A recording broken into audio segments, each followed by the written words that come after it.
Bismillahirrahmanirrahim. Assalamualaikum warahmatullahi wabarakatuh. Waalaikumsalam warahmatullahi wabarakatuh. Alhamdulillahirabbil alamin, wassalatu wassalamu ala imamil muttaqin wa qudwatin nasi ajmain wa ala alihi wa ashabihi ajmain. Amma ba'du. Fa ya ibadallah ittaqullaha haqqa tuqatih wa la tamutunna illa wa antum muslimun. Rabbi a'udzubika min hamazati syayatin wa a'udzubika rabbi ayahdurun. Shadaqallahul adzim. Kita awali dengan melafadzkan basmalah bersama-sama. Bismillahirrahmanirrahim. Baik ikhwafillah, para penonton channel Donditan dan LSK Al-Hadid yang dimuliakan oleh Allah Subhanahu wa taala. Puja dan puji syukur kita panjatkan atas nikmat yang luar biasa. Kita sekarang ada di Curug Sodong ya. Dia bisa dilihat di sini ya. Pemandangan air terjun yang luar biasa indah, ciptaan Allah Mahakarya Sang Pencipta yang luar biasa di daerah Sukabumi. Dan kita memang hadir ke sini dalam rangka membuat konten yang akan kita persembahkan untuk para penonton setia channel Donditan dan juga LSK Al-Hadid. Maka mudah-mudahan Allah menurunkan berkahnya buat kita semua. Amin, amin. Salawat dan salam semoga terlimpah dan tercurah kepada uswah hasanah junjungan kita tercinta, suri teladan kita, Nabi kita Muhammad Sallallahu Alaihi Wasallam, Nabi akhir zaman, penutup para nabi dan utusan Allah, yang mudah-mudahan kita semua termasuk umat Nabi yang akan mendapatkan syafaatnya kelak di yaumul qiyamah. Baik, kita sapa Uncle Bob kita yang sudah selalu setia menemani trip kita, perjalanan kita. Assalamualaikum. Waalaikumsalam warahmatullahi wabarakatuh. Jalan-jalan terus. Jalan-jalan terus ya. Karena memang kalau kita berdua kumpul itu selain silaturahim ke tempat Habib ya, guru beliau, untuk ya kita sama-sama meminta nasihat, mendapatkan ilmu, juga kita membuat konten ya, mumpung kita ketemu bareng. Baik, kali ini kita akan bicara mengenai misteri Paskah. Nah, ini kan karena hari Jumat kemarin itu adalah tanggal merah. Kalau di kalender nasional itu tulisannya memperingatan kematian atau wafatnya Isa Al-Masih kan begitu. Nah, atau perayaan Jumat Agung ya.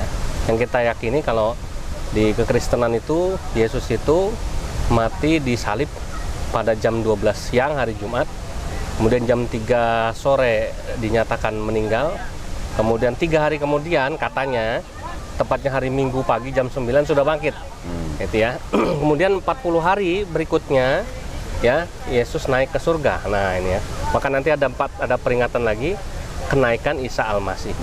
Emang ada apa sih ya dengan peringatan ini? Kan ini kan peringatan mereka, ngapain kita ikut campur? Nah, ini yang menarik. Makanya kita hadirkan Uncle Bob buat menjelaskan ini, karena memang ini ada sesuatu yang sangat penting untuk diketahui oleh umat Islam.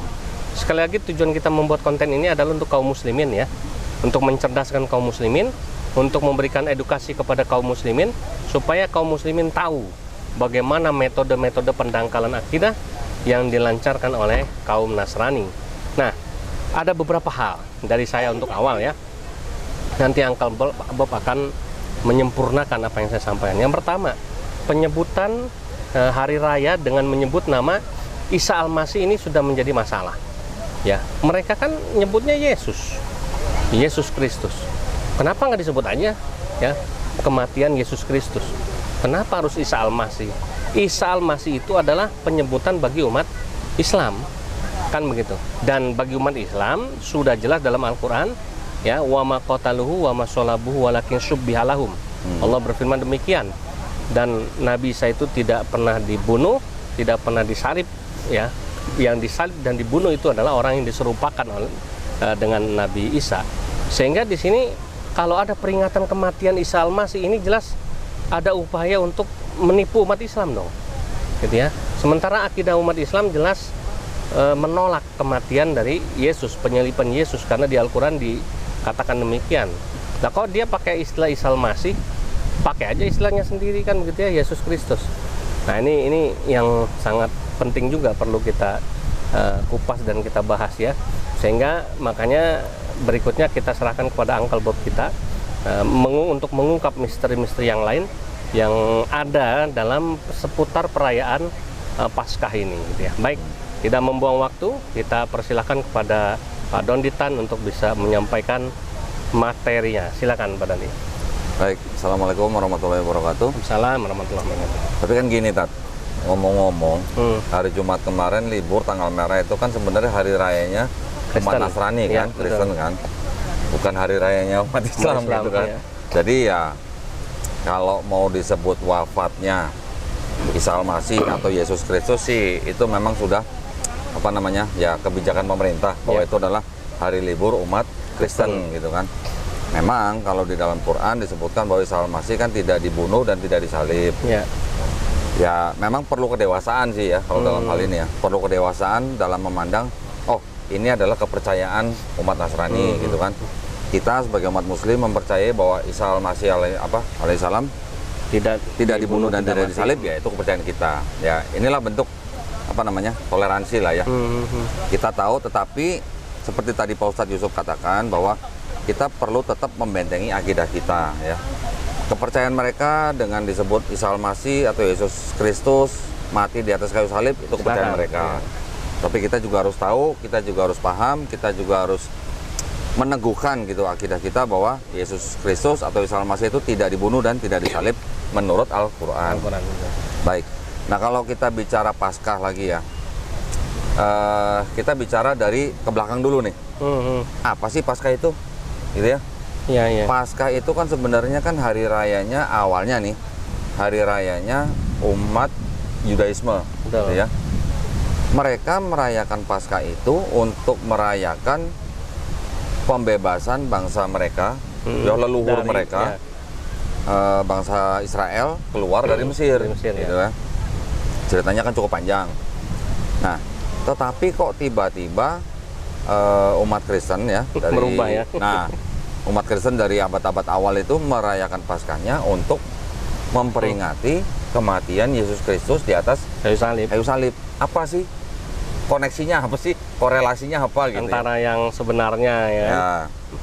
Korelasinya apa gitu. Nah ternyata begini kurang lebihnya, kalau bangsa Yahudi atau Israel itu memperingati Paskah, mereka seperti mempunyai tradisi memakan daging domba olahan. Ya, makan daging domba olahan, kemudian ada lagi nanti roti tak beragi, ya kan? Roti tak beragi itu justru dimakan selama 7 hari loh, 1 minggu tuh ya. Khusus itu mereka tidak boleh makan seperti yang lain gitu. Nah, di dalam teologisme Kristen yang disebut saya tadi dengan domba itu digantikan dengan Yesus. Gitu loh.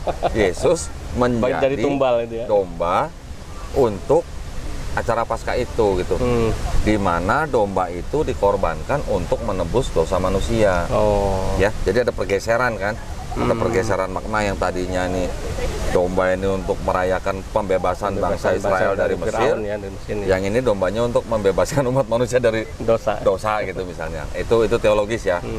Kurang lebihnya seperti itu perbedaannya. Nah, tetapi kalau kita meninjau lagi ini, bener nggak sih Yesus mati 3 hari 3 malam gitu kan? Seperti di Matius 12 ayat 38 sampai 40. Waktu itu kan Yesus diminta untuk menunjukkan tanda-tanda atau mukjizat.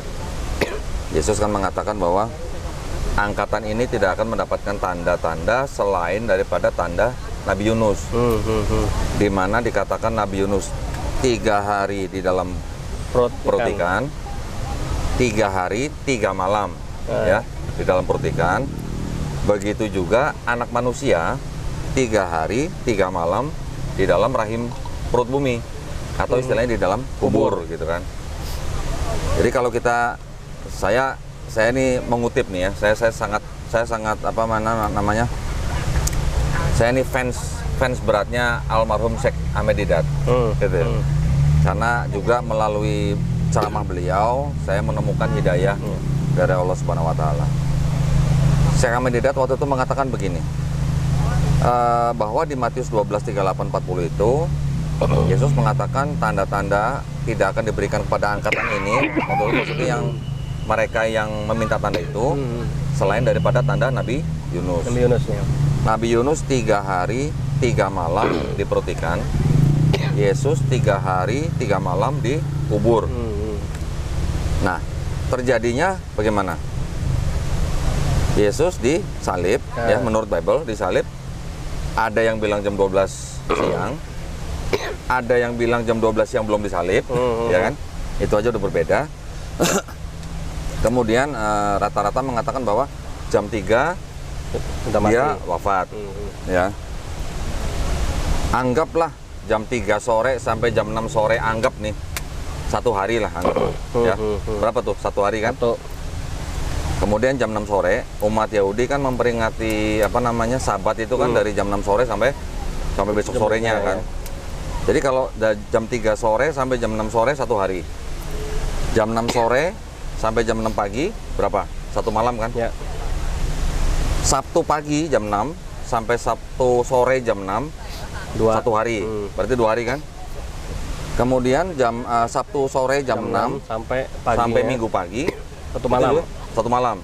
Berarti udah 2. Berarti baru 2 hari 2 malam. Kok bilangnya 3 hari 3 malam gitu? Dari mana? Itu nggak ketemu gitu loh. Sekarang kalau mau dibilang Jumat Agung, berarti kan pasti hari Jumat.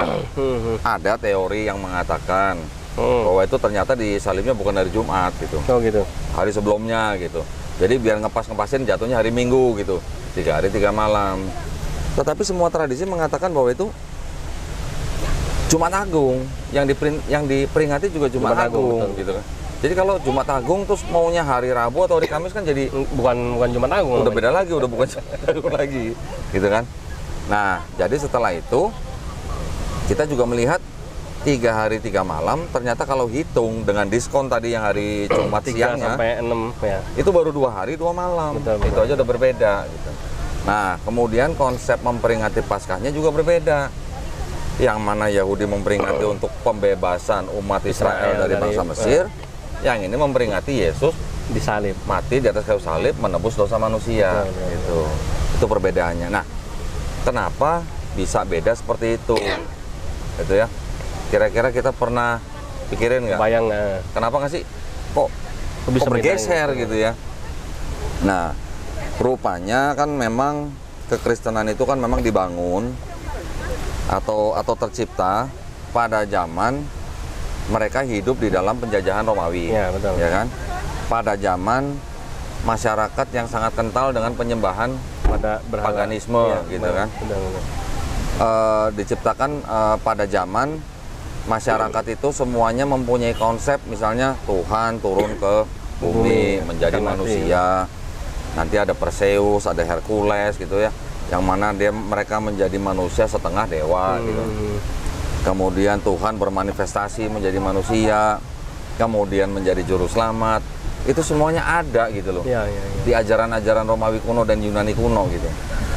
Apakah mungkin itu adalah transformasi atau pembaharuan gitu? Ya. Dari ajaran-ajaran paganisme itu ditransformasi menjadi ajaran kekristenan. Apakah mungkin kebetulan gitu? Benar. Karena pada faktanya kalau menurut Konsili Nisea yang 325, setelah itu Raja Konstantin itu semacam gini, menyodorkan atau menawarkan kepada rakyat Romawi kuno untuk merayakan Natal pada 25 Desember itu sebagai hari rayanya kelahiran Yesus. Padahal kan selama beberapa lama sebelumnya kan rakyat Romawi kuno itu kan memperingati 25 Desember itu kan bukan untuk kelahiran Yesus, tetapi kan untuk Dewa Matahari, kelahiran Dewa Matahari, gitu kan. Nah, jadi ada pergeseran lagi nih, ada transformasi lagi nih, ada perubahan bentuk lagi nih. Modifikasi. Isinya sama, gitu. Core-nya sama, cuman casingnya lah ya, berganti kulit lah ya gitu ya. Nah, kurang lebihnya begitu.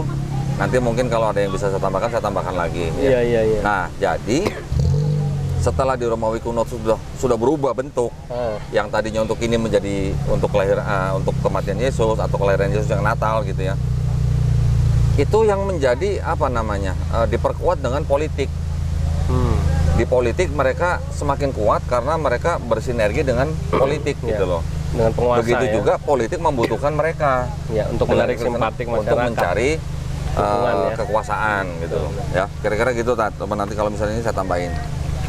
Iya, jadi menarik ini ya, bahwa ternyata masih ada ya misteri-misteri lain yang tadi sudah diungkap oleh Uncle Bob kita di seputaran Paskah ya. Baik, Sekarang kalau kita mau coba sebagai kaum muslimin ya, sebagai kaum muslimin kita mau jujur pada agama kita, kemudian kita mau betul-betul mendalami agama kita.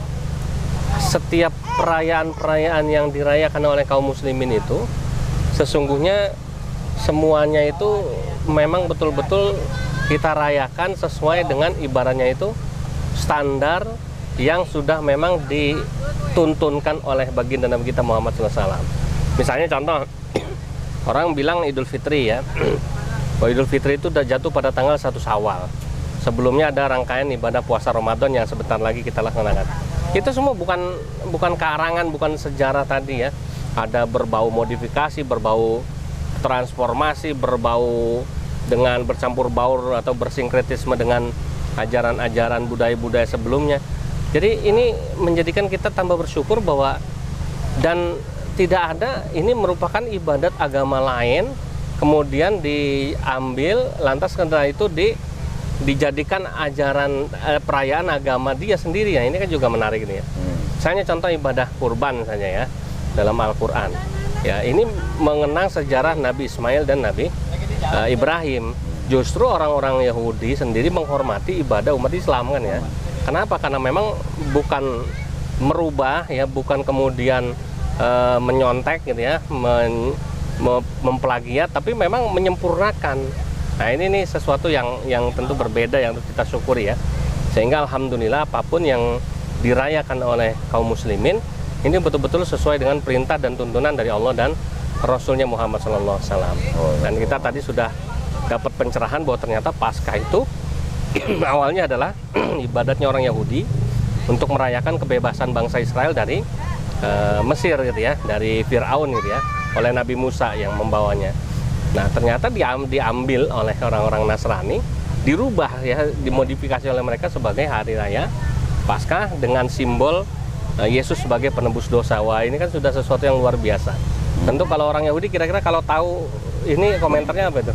Ya, ya gini ya, kalau perbedaan kan kita sama-sama tahu kan bahwa mereka tidak mengimani Yesus Kristus sebagai Mesias, ya kan?